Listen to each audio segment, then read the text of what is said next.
എൻ്റെ പേര് ഫതഹിയ ഫ്രം പയ്യന്നൂർ. ഞാനൊരു കുഞ്ഞു കഥ പറഞ്ഞോട്ടെ.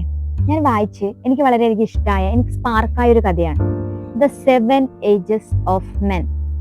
വില്യം ഷേക്സ്പിയർ എഴുതിയ ഒരു സ്റ്റോറി, അല്ലെങ്കിൽ ഒരു നോവൽ, അല്ലെങ്കിൽ ഒരു കഥ, അല്ലെങ്കിൽ നമ്മളുടെ ജീവിത ശൈലി എന്ന് പറയാം. അതിൻ്റെ തുടക്കഭാഗം ഇങ്ങനെയാണ്: in the world's of the stage. ഈ ലോകം ഒരു സ്റ്റേജാണ്. അതിൽ men and woman in performance. അതായത് നമ്മളിവിടെ ഗേൾ ആയാലും ബോയ് ആയാലും ഒക്കെ ഒരു പെർഫോമൻസ് ചെയ്യാൻ വേണ്ടി വന്നതാണ് ഈ ലോകത്തേക്ക് എന്നാണ് അതിൻ്റെ തുടക്കഭാഗം. അതിൽ എൻട്രൻസ് ഉണ്ട്, എക്സിറ്റ് ഉണ്ട്, ജനനവും മരണവുമാണ് ഇതിനെ വിശേഷിപ്പിക്കുന്നത്.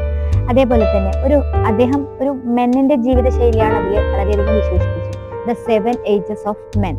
അതായത് ഒരു മെന്നിന്റെ 7 കാലഘട്ടങ്ങൾ. ആദ്യത്തെ കാലഘട്ടം വളരെ സുന്ദരമായ കാലഘട്ടമാണ്. നമ്മുടെ കുഞ്ഞു ഇൻഫാന്റ് ആയിട്ടുള്ള കാലം, മ്യൂളിങ്ങും പ്യൂക്കിങ്ങും, അതായത് ഛർദിയും കരച്ചിലോടുകൂടിയ നേഴ്സിന്റെ കൈകളിലുള്ള ആ ഒരു സുന്ദരമായ ഒരു കാലഘട്ടം. മറ്റുള്ളവരുടെ പരിചരണത്തിൽ കൂടി മാത്രം നമ്മൾ ജീവിക്കുന്ന ഒരു കാലഘട്ടം. രണ്ടാമത്തെ കാലഘട്ടം എനിക്ക് വളരെയധികം ഇഷ്ടപ്പെട്ട ഒരു കാലഘട്ടമാണ് സ്കൂൾ ബോയ്. അതായത് നമ്മുടെ സ്കൂൾ കൂടി ബാഗൊക്കെ കൊടുത്ത് നമ്മൾ സ്കൂളിലേക്ക് പായുന്ന, ഒന്നും ചിന്തിക്കേണ്ട, നമ്മുടെ ലൈഫിൽ എന്താണോ നടക്കുന്നത്, ഒന്നും ചിന്തിക്കാത്തൊരു കാലഘട്ടം. വളരെ നല്ലൊരു കാലഘട്ടമാണ് രണ്ടാമത്തെ കാലഘട്ടം. അതുപോലെ തന്നെയാണ് മൂന്നാമത്തെ കാലഘട്ടം ലവർ കാലഘട്ടം. അതുപോലെ തന്നെയാണ് വളരെ നല്ലൊരു കാലഘട്ടം തന്നെയാണ്. അത് ഇഷ്ടപ്പെടുന്ന ആൾക്ക്, എല്ലാവർക്കും ഒരുപോലെ ആവില്ല എങ്കിലും. പിന്നീട് അദ്ദേഹം പറയുന്ന ഒരു കാലഘട്ടം എന്ന് പറയുന്നത് സോൾജിയർ. വളരെ സ്ട്രോങ് ആയിട്ടുള്ള, എല്ലാത്തിനോടും വളരെ ഈ ലവർ കാലഘട്ടം കഴിഞ്ഞു കഴിഞ്ഞാൽ പിന്നെ നമ്മളൊരു കുറച്ചും കൂടി സ്ട്രോങ് ആയി മറ്റുള്ള കാര്യങ്ങളിലേക്ക് ഇടപെടാനും എല്ലാ കാര്യങ്ങളും ചിന്തിക്കാനും നമുക്ക് കുറച്ചും കൂടി ദേഷ്യത്തോടെയൊക്കെ പെരുമാറുന്ന ഒരു കാലഘട്ടം കൂടിയാണ് സോൾജിയർ കാലഘട്ടം. പിന്നീട് അദ്ദേഹം പറയുന്ന ഒരു കാലഘട്ടം ജസ്റ്റിസ് ആണ്.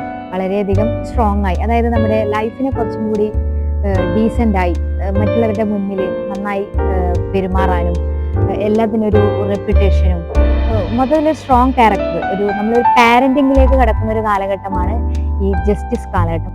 അതേപോലെ തന്നെയാണ് അയാൾ 6ാം കാലഘട്ടം പാന്തലൂണും വളരെ മിതമായ രീതിയിൽ, കാരണം നമ്മുടെ ഇൻഫാന്റ് ആയിട്ടുള്ളതും സ്കൂൾ ബോയ് ആയിട്ടുള്ള ലവർ ആയിട്ടുള്ളതും സോൾജിയറും ജസ്റ്റിസും ഒക്കെ കഴിഞ്ഞ് ഒരു പാന്തലൂൺ കാലഘട്ടം. നമ്മുടെ കുട്ടികളൊക്കെ സെറ്റായി, ലൈഫൊക്കെ ഒന്ന് സെറ്റായി, വീടൊക്കെ സെറ്റായി, നല്ലൊരു ആംബിയൻസിൽ നല്ല രീതിയിൽ ജീവിച്ച ഒരു വ്യക്തിക്ക് വളരെ നല്ല രീതിയിലുള്ള ഒരു കാലഘട്ടമാണ് ഈ പാന്തലൂൺ കാലഘട്ടം. ഒരു വാർദ്ധക്യത്തിന് മുന്നേ ഉള്ള നല്ല ഒരു റിട്ടയർമെന്റ് ഒക്കെ ആയി വളരെ സുന്ദരമായിട്ടുള്ള ഒരു കാലഘട്ടം. അതൊക്കെ കഴിഞ്ഞിട്ട് അദ്ദേഹം ഒരു കാലഘട്ടം എഴുതുന്നത് സെക്കൻഡ് ചൈൽഡിഷ്. അത് വളരെയധികം സെക്കൻഡ് ചൈൽഡിഷ് എന്നാണ് അദ്ദേഹം ആ ഒരു കാലഘട്ടത്തിനെ വിശേഷിപ്പിച്ചിട്ടുള്ളത്. 7ാം കാലഘട്ടത്തിനെ അദ്ദേഹം ആ സെക്കൻഡ് ചൈൽഡിഷ് കാലഘട്ടത്തിനെ അങ്ങനെ വിശേഷിപ്പിക്കാൻ കാരണം, അത് ഫസ്റ്റ് നമ്മൾ ഇൻഫാന്റ് ആയിട്ടുള്ള കാലഘട്ടത്തിൽ ഉണ്ടായതുപോലെ തന്നെയാണ് ഈ സെക്കൻഡ് ചൈൽഡിഷ് കാലഘട്ടം.